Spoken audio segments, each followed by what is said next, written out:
নমস্কার, শুরু করছি প্রাইম টাইম আর আপনাদের সঙ্গে রয়েছি আমি সানন্দা। প্রথমে যেদিকে নজর রাখবো, আপনারা জানেন যে গতকাল আমরা দেখেছিলাম বারবার ডিভিশন বেঞ্চে সওয়াল করেছিল রাজ্য এবং এসএসসি এবং দাগিদের চিহ্নিত অযোগ্যদের পরীক্ষায় বসানোর ক্ষেত্রে তারা বারবার সওয়াল করেছিল এবং আজকে ডিভিশন বেঞ্চের তরফে স্পষ্ট নির্দেশ দেওয়া হয়েছে যে কোনোভাবেই পরীক্ষায় অংশ নিতে পারবেন না চিহ্নিত দাগিরা। জানিয়ে দিয়েছে হাইকোর্টের ডিভিশন বেঞ্চ, অর্থাৎ সিঙ্গেল বেঞ্চের যে রায় তাকেই বহাল রাখলো ডিভিশন বেঞ্চ। সৌগত ভট্টাচার্যের রায় বহাল রাখলো সৌমেন সেনের বেঞ্চ, অর্থাৎ চিহ্নিত অযোগ্যরা নতুন নিয়োগে অংশ নিতে পারবেন না, এমনটাই স্পষ্ট করে দেওয়া হয়েছে হাইকোর্টের ডিভিশন বেঞ্চের তরফে। নির্দেশ বহাল রাখলো ডিভিশন বেঞ্চ। আমাদের সঙ্গে সরাসরি রয়েছেন আমাদের প্রতিনিধি মৌমিতা মিত্র। মৌমিতা, একেবারে স্পষ্ট হলো ডিভিশন বেঞ্চের তরফে স্পষ্ট করা হলো যে কোনোভাবেই চিহ্নিত দাগিরা তারা পরীক্ষায় অংশ নিতে পারবেন না এবং আমরা গতকাল দেখেছিলাম একের পর এক যুক্তি রাজ্য এবং এসএসসির তরফে। আমরা সিঙ্গেল বেঞ্চেও দেখেছি একের পর এক যুক্তি এবং তারপর ধাক্কা এবং আবারও ধাক্কা ডিভিশন বেঞ্চে। দেখো, একেবারে সিঙ্গেল বেঞ্চের বিচারপতি সৌগত ভট্টাচার্য যে রায় দিয়েছিলেন সেই রায়টাই কিন্তু একেবারে বহাল রাখলো ডিভিশন বেঞ্চ, অর্থাৎ বিচারপতি সৌমেন সেন এবং বিচারপতি স্মিতা দাসদের ডিভিশন বেঞ্চ তাদের স্পষ্ট জানিয়ে দিয়েছে যে সিঙ্গেল বেঞ্চের রায়কেই কিন্তু বহাল রাখা হবে। সিঙ্গেল বেঞ্চ থেকে শুরু করে ডিভিশন বেঞ্চ আমরা প্রত্যেকটা জায়গাতেই দেখেছি যে রাজ্য সরকার তারা কিন্তু দাগিদের হয়ে সওয়াল করেছে। এসএসসির আইনজীবী কল্যাণ বন্দ্যোপাধ্যায় তিনি কিন্তু বারবার দাগিদের হয়ে সওয়াল করেছেন এবং বলা হয়েছিল যে সুপ্রিম কোর্ট দিয়েছিল যে কোথাও গিয়ে যারা চিহ্নিত অযোগ্য তাদেরকে টাকা ফেরত দিতে হবে, তাদের চাকরি বহাল থাকবে না। সেক্ষেত্রে কল্যাণ ব্যানার্জির যুক্তি ছিল যে নতুনভাবে নিয়োগের বিজ্ঞপ্তি প্রকাশিত হয়েছে, সেখানেও যদি টেন্টেডদের বা দাগিদেরকে সুযোগ দেওয়া না হয় তাহলে একটা যে নির্দেশনামা সেটার উপরে আবার একটা নির্দেশনামা চাপিয়ে দেওয়া হচ্ছে, অর্থাৎ টেন্টেডরা নতুন কোনো নিয়োগ প্রক্রিয়ায় কেন তারা অংশগ্রহণ করতে পারবেন না। কিন্তু এটা আমরা দেখেছি যে সুপ্রিম কোর্টের নির্দেশে কিন্তু স্পষ্ট করেই বলা হয়েছিল যে 6 মাসের মধ্যে এসএসসিকে অর্থাৎ স্কুল সার্ভিস কমিশনকে নতুন নিয়োগের বিজ্ঞপ্তি প্রকাশ করতে হবে এবং সেই বিজ্ঞপ্তিতে টেন্টেডরা বা চিহ্নিত অযোগ্যরা তারা কিন্তু অংশ নিতে পারবেন না। এবং সেই নির্দেশকে মেনেই কলকাতা হাইকোর্টের যে সিঙ্গেল বেঞ্চ সৌগত ভট্টাচার্যের বেঞ্চ কিন্তু সেই নির্দেশই দিয়েছিল এবং সেটাকে চ্যালেঞ্জ করে রাজ্য সরকার তারা ডিভিশন বেঞ্চে যায় এবং দেখা গেল যে ডিভিশন বেঞ্চেও কিন্তু একই রকম ধাক্কা খেতে হলো রাজ্য সরকার এবং স্কুল সার্ভিস কমিশনকে।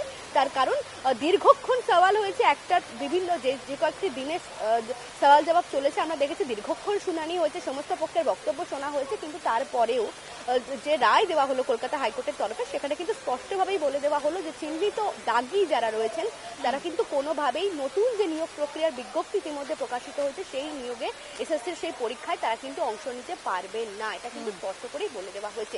অর্থাৎ রাজ্য সরকার এর তরফ থেকে আমরা বারবার করে দেখছি তারা যেভাবে অযোগ্যদের পাশে দাঁড়াচ্ছে বা অযোগ্যদের হয়ে আদালতে তারা সওয়াল করছে, কিন্তু সওয়ালের পরেও কিন্তু তাদের যুক্তি কার্যত আদালতে ঢোপে টিকলো না এবং খারিজ হয়ে গিয়েছে।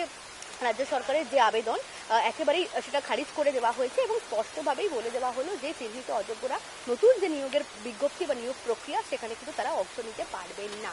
অর্থাৎ রাজ্য সরকার এবং স্কুল সার্ভিস কমিশন প্রথম থেকে যে যুক্তি খাড়া করে আসছে বা প্রথম থেকে তাদের যে আবেদন ছিল যে টেন্টেডদের জন্য যে নির্দেশ সেটা আমরা কখনো দেখেছি যে দাগিদের হয়ে সওয়াল করতে, আমরা গতকালও দেখেছি সেখানে রাজ্য সরকার এবং এসএসসির তরফে বারবার বলা হচ্ছিল যে যদি তাদের নতুন নিয়োগে অংশ না দেওয়া হয়, করতে না দেওয়া হয়, তাহলে সেক্ষেত্রে মৌলিক অধিকার খর্ব করা হবে, অপূরণীয় ক্ষতি হবে। এরকম ভাবে বারবার আমরা দেখছিলাম সওয়াল করা হচ্ছিল রাজ্য এবং এসএসসির তরফে এবং আমরা এর আগেও দেখেছি দাগি চিহ্নিতদের হয়ে অতিরিক্ত শূন্যপদ তৈরি করা নিয়েও কিন্তু বিতর্কে পড়েছিল রাজ্য সরকার এবং তারপরেও আমরা দেখলাম গতকাল বারবার সওয়াল করতে, কিন্তু দেখা গেল শেষ পর্যন্ত তাদের আর্জি তাদের আবেদন কার্যত ধোপে টিকল না। একেবারেই তাই, বিভিন্ন সময় আমরা দেখেছি দুর্নীতির মাধ্যমে অযোগ্যদেরকে চাকরিতে সুযোগ দেওয়া থেকে শুরু করে অযোগ্য চাকরি প্রার্থীদের জন্য নতুন শূন্যপদ তৈরি করা, যে বিষয়টা তুমি বললে বিভিন্ন সময় আমরা দেখেছি। অর্থাৎ অযোগ্যদের অতিরিক্ত সুযোগ সুবিধা পাইয়ে দেওয়ার জন্য রাজ্য সরকার বিভিন্নভাবে বিভিন্ন পন্থা কিন্তু তারা অবলম্বন করেছে এবং সেই রকমই তাদেরকে পদক্ষেপ নিতে দেখা গিয়েছে। এবং একেবারেই তাই, যে বিষয়টা তুমি বললে এই সংক্রান্ত শুনানিতে কিন্তু এসএসসির আইনজীবী কল্যাণ বন্দ্যোপাধ্যায় তিনি কিন্তু আদালতে সওয়াল করেছিলেন যে যারা অযোগ্য, যারা চাকরি হারিয়েছেন, চাকরি হারাদেরকে যদি নতুন করে পরীক্ষায় দেওয়া না হয় তাহলে তাদের মৌলিক অধিকার খর্ব করা হবে। এবং বারবার করে এসএসসির তরফ থেকে বা রাজ্য সরকারের তরফ থেকে এই যুক্তিটাই বারবার করে বলা হচ্ছিল যে তাদের যারা অযোগ্য রয়েছেন তাদের চাকরি চলে গিয়েছে, তাদেরকে মাইনে ফেরত দিতে বলা হয়েছে, সেক্ষেত্রে নতুন করে কেন তারা নিয়োগ প্রক্রিয়া অংশ নিতে পারবেন না, বা আবারও যদি তাদেরকে এই নিয়োগ প্রক্রিয়া থেকে বিরত রাখা হয় তাহলে কোথাও গিয়ে তাদেরকে দ্বিতীয়বার করে তাদেরকে শাস্তি দেওয়া হচ্ছে বা তাদের উপরে কোনো রায় চাপিয়ে দেওয়া হচ্ছে, এরকমভাবে সওয়াল করা হয়েছিল। কিন্তু তারা যেহেতু চিহ্নিত অযোগ্য বা চিহ্নিত দাগী এবং সেটা ইতিমধ্যে প্রমাণিত হয়ে গিয়েছে আদালতে, সেক্ষেত্রে এই এসএসসির তরফ থেকে ইতিমধ্যেই যে নিয়োগের বিজ্ঞপ্তি প্রকাশিত হয়েছে সেই নিয়োগ প্রক্রিয়ায় কিন্তু কোনোভাবেই চিহ্নিত অযোগ্যরা বা দাগীরা তারা অংশ নিতে পারছেন না। সিঙ্গেল বেঞ্চও এই রায় দিয়েছিল এবং সিঙ্গেল বেঞ্চের নির্দেশকে চ্যালেঞ্জ করে ডিভিশন বেঞ্চে যে মামলা হয়েছিল সেখানেও কিন্তু বিচারপতি সৌমেন সেন এবং বিচারপতি স্মিতা দাস দের তারা কিন্তু সিঙ্গেল বেঞ্চের নির্দেশকেই বহাল রাখলো। অর্থাৎ বলা যেতে পারে যে চিহ্নিত অযোগ্যদের হয়ে রাজ্য সরকারের যে সওয়াল বা এসএসসির যে সওয়াল সেটা কিন্তু একেবারেই ধোপে টিকলো না, সেই আবেদন কিন্তু একেবারে খারিজ হয়ে গিয়েছে কলকাতা হাইকোর্টে। ধন্যবাদ মৌমিতা। আমরা কথা বলছিলাম, সরাসরি ছিলেন আমাদের প্রতিনিধি মৌমিতা মিত্র।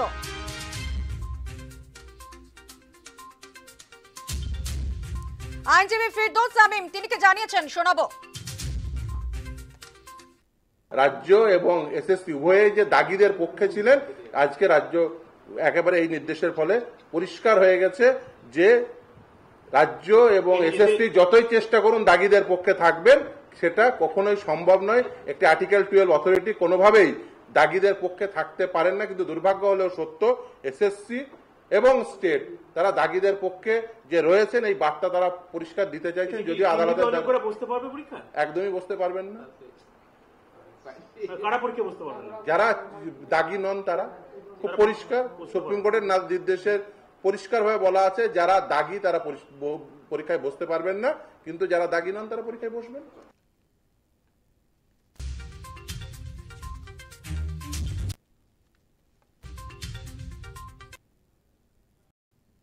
এবার আমরা যে ছবিতে নজর রাখবো এরই পাশাপাশি সুপ্রিম স্বস্তি, ভোটার তালিকা তে সুপ্রিম স্বস্তি বলা যেতে পারে।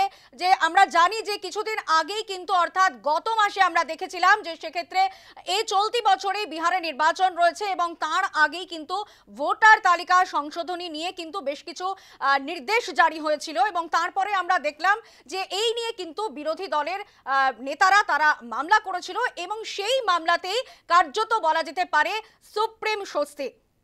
আমরা একটা ব্রেক নিয়ে ফিরছি, সঙ্গে থাকুন। ফিরে এলাম বিরতির পর, দেখছেন প্রাইম টাইম। এবার যে ছবিতে নজর রাখবো, ভোটার তালিকা সংশোধনীতে এখনই স্থগিতাদেশ নয়, সুপ্রিম স্বস্তি বলা যেতে পারে নির্বাচন কমিশনকে বিবেচনা করতে বলল সুপ্রিম কোর্ট।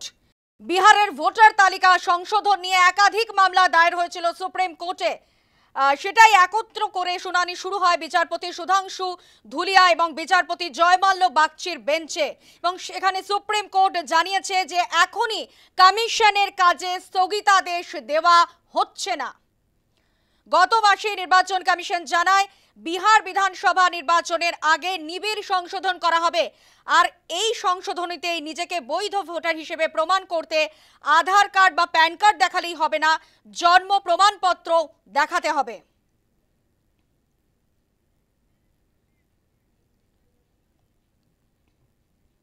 এবং তারপরেই নতুন ভোটারদের মৃত্যু, অবৈধ বাসিন্দা সহ একাধিক কারণ দেখিয়ে ভোটার তালিকায় সংশোধনের প্রয়োজনীয়তার কথা উল্লেখ করে কমিশন।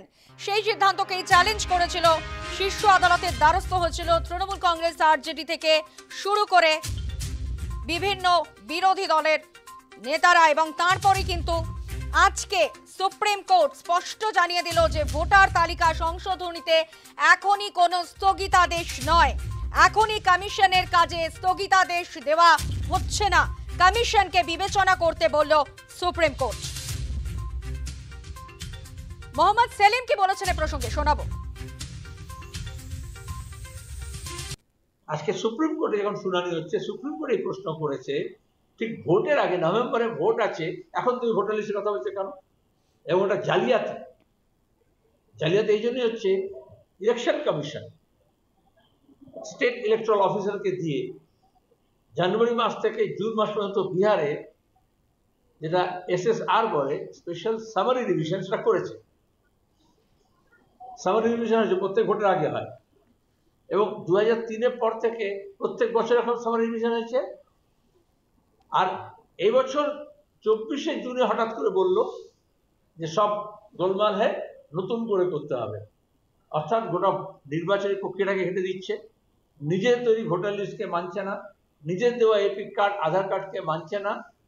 আর যে মানুষরা বরঞ্চ গত কিছুদিন ধরে কমপ্লেন করেছে গিয়ে যে মৃত ভোটারের নাম সরিয়ে দাও, এখন সেই মানুষকে বলছে যে তুমি জ্যান্ত আছো, বেঁচে আছো কিনা সেটা প্রমাণ করো, তুমি কিনা প্রমাণ করো, তুমি এখানে থাকো পার্মানেন্ট সেটা প্রমাণ করো, তুমি ভারতীয় নাগরিক কিনা প্রমাণ করো। এটা ভোটার লিস্ট করার সময় এই কাজটা করার কথা না, এটা ব্যাকডোরে NRC করছে। আমাদের সঙ্গে টেলিফোন লাইনে রয়েছেন আমাদের প্রতিনিধি প্রিয়াঙ্কা ভৌমিক। প্রিয়াঙ্কা, বলা যেতে পারে যে কমিশনের সুপ্রিম স্বস্তি। আগামী 28শে জুলাই পরবর্তী শুনানি রয়েছে এবং এক সপ্তাহের মধ্যে হলফনামা জমা দিতে বলা হয়েছে নির্বাচন কমিশনকে, এবং পাল্টা হলফনামা জমা দেবে মামলাকারীরা। তুমি জানো যে 2003 সালে ভোটার তালিকা সংশোধন হয়েছিল এবং সেখানে নতুন ভোটারদের মৃত্যু, অবৈধ বাসিন্দা সহ একাধিক কারণ দেখিয়ে ভোটার তালিকা সংশোধনের প্রয়োজন বলে উল্লেখ করেছিল কমিশন। এবং নির্বাচন কমিশনের সেই সিদ্ধান্তকেই চ্যালেঞ্জ করে দেখা যায় শীর্ষ আদালতের দ্বারস্থ হয়েছিল তৃণমূল কংগ্রেস সহ একাধিক দল, এবং সেক্ষেত্রে আজকে সেই মামলার শুনানি ছিল বিচারপতি জয়মাল্য বাগচির ডিভিশন বেঞ্চে, এবং সেখানে বিচারপতি নির্দেশ দিয়েছেন যে আধার কার্ড, এপিক এবং রেশন কার্ড প্রয়োজনীয় নথি কিনা তা বিবেচনা করে দেখতে হবে নির্বাচন কমিশনকে। এবং সুপ্রিম কোর্টের মতে ন্যায় বিচারের সাথে আধার কার্ড, ভোটার পরিচয় পত্র অর্থাৎ এপিক যেটা আমরা বলে থাকি, রেশন কার্ড অন্তর্ভুক্ত করা উচিত। তবে একই সঙ্গে স্পষ্ট করে জানিয়ে দেওয়া হয়েছে সুপ্রিম কোর্টের তরফ থেকে যে এই বিষয়টার ক্ষেত্রে কিন্তু চূড়ান্ত সিদ্ধান্ত নেবে কিন্তু নির্বাচন কমিশন। তবে নির্বাচন কমিশন যদি নথিগুলি গ্রহণ না করে তবে সেক্ষেত্রে উপযুক্ত কারণ নির্বাচন কমিশনকে ব্যাখ্যা করতে হবে, অর্থাৎ ভোটাররা যাতে সন্তুষ্ট হয় সেই বিষয় কিন্তু নিশ্চিত করতে হবে নির্বাচন কমিশনকেই। এবং সেই কারণেই কিন্তু আদালতের তরফ থেকে এই নির্দেশ দেওয়া, একেবারে শীর্ষ আদালতের তরফ থেকে এই নির্দেশ দেওয়া হয়েছে। এবং পরবর্তী শুনানি তোমাকে যেরকমটা বলছিলাম 28শে জুলাই, তখনই জানা যাবে যে এই মামলা কোন দিকে এগোচ্ছে। ধন্যবাদ প্রিয়াঙ্কা।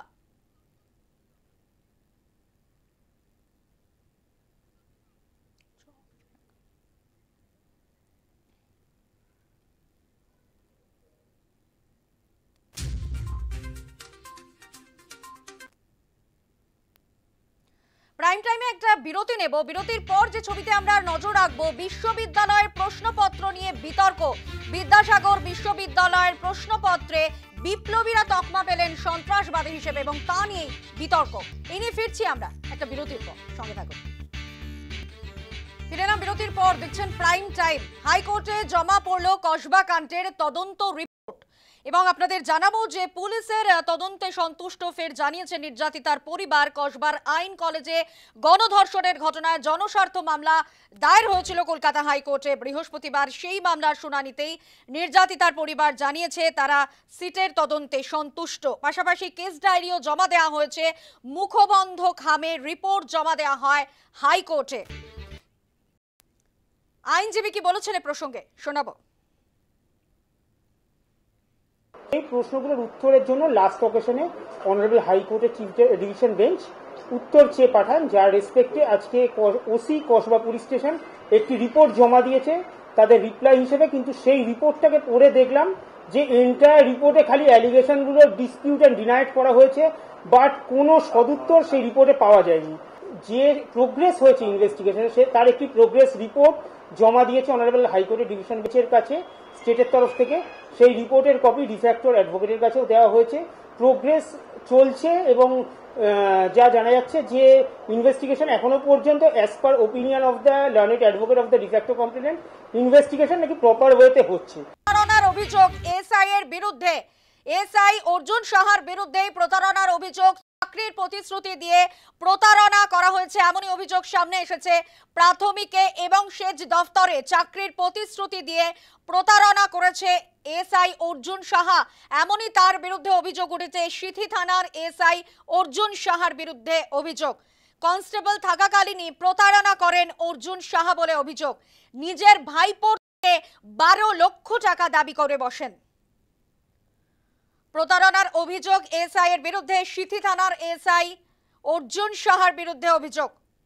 প্রাথমিকে এবং সেচ দফতরে চাকরির প্রতিশ্রুতি দিয়ে প্রতারণা, কনস্টেবল থাকাকালীনই প্রতারণা করার অভিযোগ উঠেছে অর্জুন সাহার বিরুদ্ধে। সিথি থানার এসআই অর্জুন সাহা নিজের ভাইপোর থেকেও 12 লক্ষ টাকা দাবি করে বসে এসআই অর্জুন সাহা।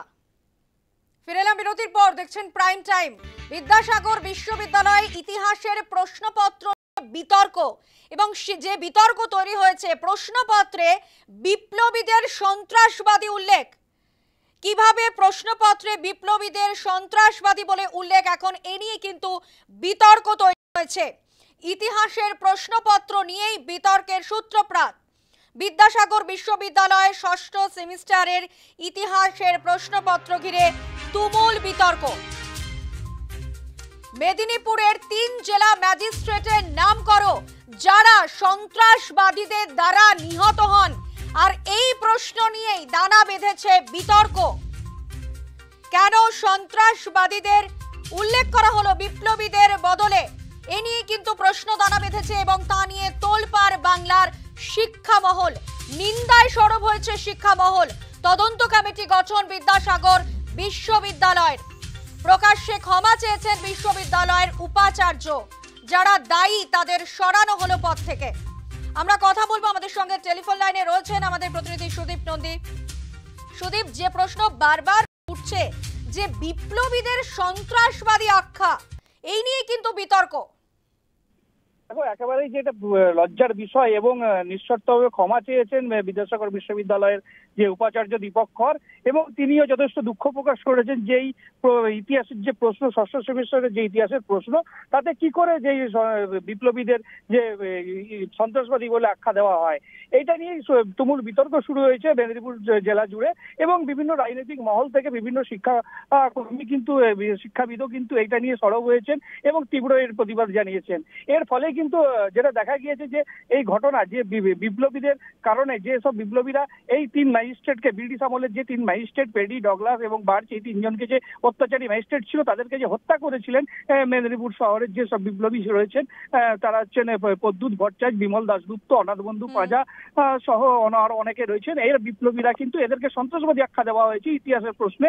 এবং এই ঘটনায় কিন্তু বিশ্ববিদ্যালয়ের উপাচার্য কিন্তু একটি তদন্ত কমিটি গঠন করেছিলেন, এবং সেই তদন্ত কমিটি গঠনের পরেই কিন্তু তিনি সাংবাদিক বৈঠক করে কিন্তু পুরো বিষয়টা নিয়ে কিন্তু তিনি নিঃশর্ত ক্ষমা চেয়েছেন, ব্যক্তিগতভাবে ক্ষমা চেয়েছেন, এবং তিনি এটাও জানিয়েছেন যে ভবিষ্যতে এরকম আর কোনো ঘটনা ঘটবে না, এরকম ধরনের ঘটনা ঘটবে না বলে তিনি অঙ্গীকার করেছেন। এবং যারা এর জন্য দায়ী তাদের কিন্তু অবিলম্বে এই পদ থেকে সরিয়ে দেওয়া হয়েছে, এমনটাই কিন্তু জানিয়েছেন বিদ্যাসাগর বিশ্ববিদ্যালয়ের যে উপাচার্য দীপক কর। এবং ছাপার ভুলে এরকম একটা ঘটনা ঘটেছে, এরকমও কিন্তু কিছু সাফাইয়ের কথা শোনা যাচ্ছে। দেখো, একেবারে যেটা দেখা যায় যে এই যে কোশ্চেন গুলো তৈরি করা হয়, এই যে ডিপার্টমেন্ট যে রয়েছে, এই যে হিস্ট্রি ডিপার্টমেন্টের যে যিনি হেড থাকেন, এইচওডি যিনি থাকেন, তিনি কিন্তু এই প্রশ্নগুলো দেখেন। প্রশ্নগুলো তৈরি করার পরে যেসব অধ্যাপকদের উপর দায়িত্ব থাকে প্রশ্ন তৈরি করা, সেই প্রশ্ন তৈরি করার পরে কিন্তু সেই ডিপার্টমেন্টের কিন্তু যিনি হেড থাকেন তিনি কিন্তু প্রশ্নগুলো দেখেন, তারপরে চেক করার পরে কিন্তু প্রশ্নগুলো পাঠানো হয়। কিন্তু এখানে গাফিলতি কার, সেটাই এখন সবচেয়ে বড় ব্যাপার। যদিও এই বিষয়টা কিন্তু উপাচার্য কিন্তু বলেছেন যে যারা এই জন্য দায়ী তাদের কিন্তু পদ থেকে সরানো হয়েছে এবং তাদের বিরুদ্ধে কিন্তু ব্যবস্থা নেওয়া হয়েছে। এবং তিনি নিঃশর্তভাবে ক্ষমা চেয়েছেন যে বিপ্লবীদেরকে সন্ত্রাসবাদী আখ্যা দেওয়ার জন্য। এখন সবচেয়ে বড় ব্যাপার হচ্ছে যে এই যে একটা উচ্চ শিক্ষা প্রতিষ্ঠান বিদ্যাসাগর বিশ্ববিদ্যালয়, যে মানে কলেজ পর যে বিশ্ববিদ্যালয়ে পিএইচডি ডিগ্রি বা এমএ মাস্টার ডিগ্রি করতে তারা আসেন বিভিন্ন ছাত্রছাত্রীরা, এবং সেখান থেকে কিন্তু প্রফেসর তৈরি হন এবং বড় বড় জায়গায় তারা যান। সেই জায়গায় সেই শিক্ষা প্রতিষ্ঠানে এত বড় একটা ভুল কি করে হতে পারে, এখানে এইটা নিয়ে কিন্তু সবচেয়ে বড় প্রশ্ন উঠেছে। কিন্তু এই বিষয়ে কিন্তু উপাচার্য যথেষ্ট এই ভুলের সঙ্গে যুক্ত তাও দেখা হবে, খতিয়ে দেখা হচ্ছে। আপাতত ধন্যবাদ সুদীপ তোমায়। আমরা কথা বলছিলাম আমাদের প্রতিনিধি সুদীপ নন্দীর সঙ্গে। বিশ্ববিদ্যালয়ের উপাচার্য তিনি কিন্তু যথেষ্ট দুঃখ প্রকাশ করেছেন এই ঘটনায়, এবং তিনি বলেছেন তিনি ব্যক্তিগতভাবে আহত। কি বলেছেন একবার নজর রাখবো। বিদ্যাসাগর বিশ্ববিদ্যালয় এই ঘটনার জন্য দুঃখিত এবং ক্ষমা প্রার্থী। আমি ব্যক্তিগতভাবে লজ্জিত এবং আহত। এই ভুল যাতে আগামী দিনে না হয়, আমরা কন্ট্রোলারের রিপোর্ট পেয়েছি। অ্যাকচুয়ালি অসাবধানতাবশত টাইপোগ্রাফিক্যাল বা প্রিন্টিং এরার, যেটা আমরা ডিটেক্ট করা উচিত ছিল প্রুফ দেখার সময়, সেটা ডিটেক্টেড হয়নি। যাতে এইরকম ঘটনার পুনরাবৃত্তি না ঘটে, ইউজি বোর্ড অফ স্টাডিজের চেয়ারম্যান, তাকে আমরা আপাতত তার দায়িত্ব থেকে অব্যাহতি দিচ্ছি।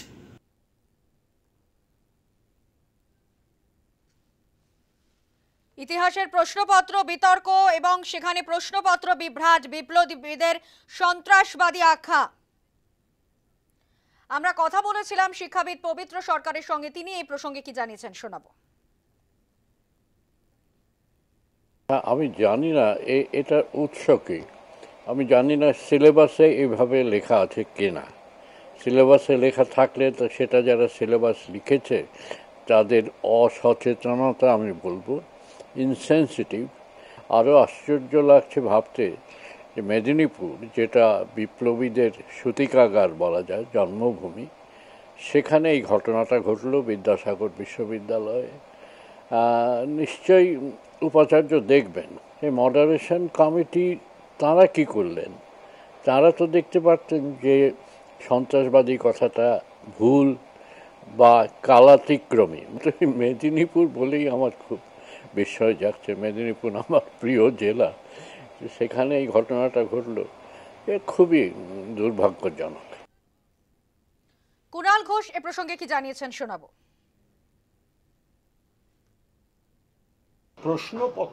প্রশ্নপত্রে যে বিপ্লবীদের, অগ্নিযুগের বিপ্লবীদের সন্ত্রাসবাদী শব্দটা যে ব্যবহার করা হয়েছে সেটা একেবারেই অনুচিত। কোনো অবস্থায় ব্রিটিশের স্বাধীনতা সংগ্রামে যে অত্যাচারী ম্যাজিস্ট্রেটদের যারা হত্যা করেছিলেন তারা বিপ্লবী, তাদের কখনোই সন্ত্রাসবাদী বলা যায় না। কিন্তু এই প্রশ্নপত্র কে করেছেন এটা তো সম্পূর্ণ এক ব্যক্তির বিষয়। যারা প্রশ্নপত্র যিনি করেছেন বা যিনি ছেড়েছেন এটা তাদের বিষয়। এর সঙ্গে সামগ্রিকভাবে এই প্রশ্নটা তো আর শিক্ষা দপ্তর থেকে যাচ্ছে না, এই প্রশ্নটা তো আর নবান্ন থেকে যাচ্ছে না।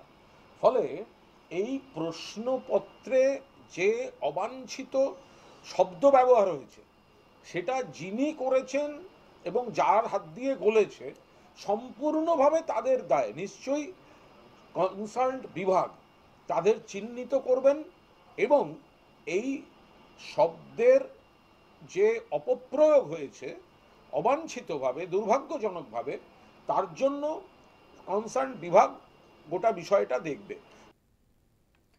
বিরোধী দলনেতা শুভেন্দু অধিকারী কি জানিয়েছেন এ প্রসঙ্গে শোনাবো। যারা প্রাতঃস্মরণীয় স্বাধীনতা সংগ্রামী বিমল দাশগুপ্ত, অনাথ বন্ধু পাঁজা, প্রদ্যোৎ কুমার ভট্টাচার্য, শুভ্রাংশু পাল, এরা ছিলেন বেঙ্গল ভলেন্টিয়ার্সের মেম্বার, স্বাধীনতা সংগ্রামী। অত্যাচারী 3 জন ব্রিটিশকে খুন করেছিলেন। মমতা ব্যানার্জির সরকার স্বাধীনতা সংগ্রামীদেরকে সন্ত্রাসবাদী আখ্যা দিচ্ছে। অবিলম্বে কোশ্চেন সেটারকে সাসপেন্ড করতে হবে। ভাইস চ্যান্সেলর বিদ্যাসাগর ইউনিভার্সিটি, তাকে শোকজ করতে হবে এবং উচ্চশিক্ষামন্ত্রী ব্রাত্য বসু তো কেউ নয়, উনি এখন ভৃত্য বসু। তাই মুখ্যমন্ত্রীকে এর দায়ভার নিয়ে নিঃশর্তভাবে ক্ষমা চাইতে হবে। তিনি শিক্ষা দপ্তরের সমস্ত প্রাথমিক থেকে ভোকেশনাল থেকে উচ্চশিক্ষা সবটাই তিনি নিয়ন্ত্রণ করেন, ব্রাত্য বসুদেরকে কোথাও দেখা যায় না। সিপিএম নেতা মোহাম্মদ সেলিম কি জানিয়েছেন শোনাবো। বিজেপি বলো, তৃণমূল বলো, সব দক্ষিণপন্থীরাই স্বাধীনতা সংগ্রামীদেরকে খারাপ মনে করে, সন্ত্রাসবাদী মনে করে। এর আগে বিজেপিরও পাঠ্যপুস্তকে বিভিন্ন রাজ্যে এইভাবে সন্ত্রাসবাদী এবং ওদের ডকুমেন্টারি বলা হয়েছে, ওরা তাই বলে এসছে। আর এখানে এখন এগুলো হচ্ছে সব খেলতামাশা। মেদিনীপুর হচ্ছে স্বাধীনতা আন্দোলনের একটা পীঠস্থান, সেখানে একটা বিশ্ববিদ্যালয় বিদ্যাসাগরের নামে, সেখানে কত অপদার্থ পরীক্ষক নিযুক্ত হয়েছে মমতার আমলে, বোঝা যাচ্ছে। কংগ্রেস নেতা অধীর চৌধুরী কি জানিয়েছেন শোনাবো। আজকের ভবিষ্যৎ প্রজন্মকে বিকৃত ইতিহাস শেখানোর চেষ্টা করা হচ্ছে সুপরিকল্পিতভাবে, যাতে ভারতবর্ষের ভবিষ্যৎ প্রজন্ম ভারতবর্ষের প্রকৃত অতীত না জানতে পারে। অতীত না জানলে বর্তমান অবস্থাকে বোঝা যায় না, বর্তমান না জানলে ভবিষ্যৎকে কোনো পরিকল্পনা গ্রহণ করা যায় না। ভারতবর্ষের কংগ্রেসীরাই বিপ্লবী, ভারতবর্ষের কংগ্রেসীরা বিপ্লবীদের সব থেকে বড় লড়াইয়ের তাকাত ছিল। সেদিন যারা বলছে তারা বিজেপির কোন নেতা ভারতবর্ষের বিপ্লবী আন্দোলনে অংশগ্রহণ করেছিল, বিজেপির কোন নেতা শহীদ হয়েছিল, আন্দামান জেল গেছিল, তারা তাদের ইতিহাস পড়ে সারা দেখে নিক এগুলো। অতএব তাদেরকে জ্ঞান দিতে হবে না কংগ্রেস কি করেছিল। কংগ্রেস সেদিন ছিল বলেই আজকে বিজেপির এই নেতা বক্তব্য রাখতে পারছে। ফিরে এলাম বিরতির পর, দেখছেন প্রাইম টাইম। আপনারা জানেন যে গতকালই আমরা দেখেছিলাম সরকারি হাসপাতালে ঢুকে তৃণমূল বিধায়ক তথা অভিনেতা কাঞ্চন মল্লিক একেবারে দাদাগিরির অভিযোগ উঠেছিল তার বিরুদ্ধে। যিনি চিকিৎসক ছিলেন বিভাগীয় প্রধান, তার সঙ্গে দুর্ব্যবহারের অভিযোগ উঠেছিল অভিনেতা বিধায়ক কাঞ্চন মল্লিকের বিরুদ্ধে। কাঞ্চনের বিরুদ্ধে প্রতিবাদ ডক্টর অ্যাসোসিয়েশনের, প্রতিবাদে কালো ব্যাচ পরলেন চিকিৎসকরা। স্কুল অফ ট্রপিক্যাল মেডিসিনের ডিরেক্টরকে মেল, রাজ্যের মুখ্য সচিব মনোজ পন্তকেও মেল ওয়েস্ট বেঙ্গল ডক্টরস ফোরামের। হাসপাতালের চিকিৎসক কি বলছেন এ প্রসঙ্গে শোনাবো আপনাদের। স্যার সেটা নাম মানেননি বলে ওনারা অলরেডি পেশেন্টকে দেখছিলেন এবং স্যার সেটা মানেননি বলে ওনারা স্যারের উপর স্যারকে জোর দেন, স্যারকে বলেন যে আপনার নাম কি, আপনার রেজিস্ট্রেশন নাম্বার বলুন, আপনাকে আমরা ট্রান্সফার করে দেবো, আপনি আমাদের চেনেন না, এরকম স্যারকে হুমকি দেন। এরকমও আমরা শুনেছি যে স্যারকে হুমকি দেওয়া হয় এবং স্যার এই ঘটনার পর যথেষ্টভাবে স্যার দুঃখ পেয়েছেন। আমরা স্যারের এই অপমানকে আমরা যথেষ্ট ধিক্কার জানাই। কাঞ্চন মল্লিক এবং তার স্ত্রী দুজনে সম্ভবত দেখাতে আসেন, সম্ভবত তিনজন এসেছিল। ঘটনার পরে আমরা যখন জানতে পারি, তখন গিয়ে যখন পৌঁছই, তখন যে রোগীরা ছিলেন তারা যথেষ্ট উত্তেজিত ছিলেন এবং সেটা এক প্রকার তারাই এই কাঞ্চন মল্লিক এবং তার স্ত্রীকে তারাই এক প্রকার বাইরে যেতে বলেন এবং তারাই এক প্রকার বাইরে করে দেন। আর এই নিয়ে শুরু হয়ে গিয়েছে রাজনৈতিক তরজা। বিরোধী দলনেতা শুভেন্দু অধিকারী কি জানিয়েছেন শোনাবো। কাঞ্চন মল্লিক তো বারে বারে বেপরোয়া কাজ করে, বারে বারে করে। এদের মাথায় পিসির হাত রয়েছে, অতএব এরা বেপরোয়া। ফিরে এলাম বিরতির পর, দেখছেন প্রাইম টাইম। মেট্রো রেলের সম্প্রসারণ, খিদেরপুর ভিক্টোরিয়া মেট্রোর কাজ শুরু, দুটো বোরিং মেশিনের। মেট্রো রেলের আধিকারিক কি বলছেন এ প্রসঙ্গে শোনাবো। This total distance will be about 6 kilometers up to Eden Gardens. I mean, we are at present we have got the sanctions up to Esplanade, and we are finally going to get the sanctions up to Eden Gardens, and so it will be very beneficial to all the people in this area. Just now, I mean, CMRI CEO was here because one of the stations will be in front of CMRI. He is very happy that more people will be able to reach the hospital without any problem. After the Bhau Bazaar incident, in this TBM, we have taken some extra precautions in this. The number of seats has increased when compared to what was being used in Bhau Bazaar area.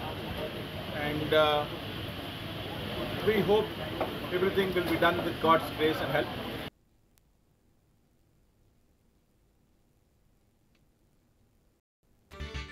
Prime time এখন এ পর্যন্তই। এরপরে দেখুন news express এবং ঠিক সন্ধ্যে 7টায় দেখুন Bengal line স্বপ্নার সঙ্গে।